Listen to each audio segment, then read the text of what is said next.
بسم الله الرحمن الرحيم.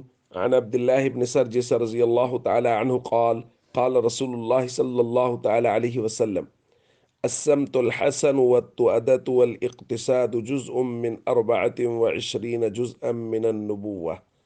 رواہ الترمذی۔ نبی کریم صلی اللہ علیہ وسلم نے ارشاد فرمایا، اچھی خصلت، غور و خوض کرنا اور میانہ روی اختیار کرنا یہ نبوت کے 24 حصوں میں سے ایک حصہ ہے۔ دوستو، یہ تین چیزیں ذکر کی گئی ہیں۔ ایک ہے السمت الحسن، اچھی خصلت۔ اچھی خصلت یہ ہے کہ اگر کسی نے احسان کیا ہے تو اس کے بدلے میں اس احسان کیا جائے، اور کچھ نہیں تو کم از کم اس کا شکریہ ادا کیا جائے، اس کو جزاک اللہ کہا جائے۔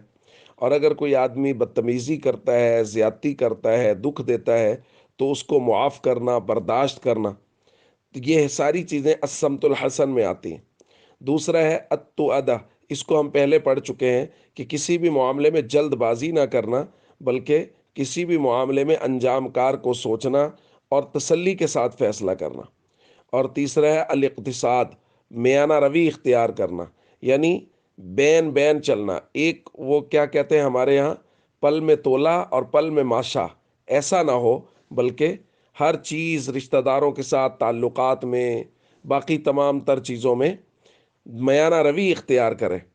تو نبی کریم صلی اللہ علیہ وسلم نے ارشاد فرمایا کہ یہ انبیاء کے طریقوں میں سے، یعنی نبوت کا 24واں حصہ، اس کا مطلب یہ ہے کہ یہ انبیاء کے طریقوں میں سے ہے کہ انبیاء یہی طریقہ اختیار کرتے تھے کہ وہ اچھی خصلت اختیار کرتے تھے، اچھی عادت رکھتے تھے ہمیشہ۔ اسی طرح وہ ہر کام کو غور و خوض سے کرتے تھے اور میانہ روی اختیار کرتے تھے۔ اس لیے ہم سب کو چاہیے ہم لوگوں کے ساتھ محبت اور پیار سے رہیں اور تمام تر امور میں میانہ روی اختیار کریں۔ السلام علیکم ورحمۃ اللہ وبرکاتہ۔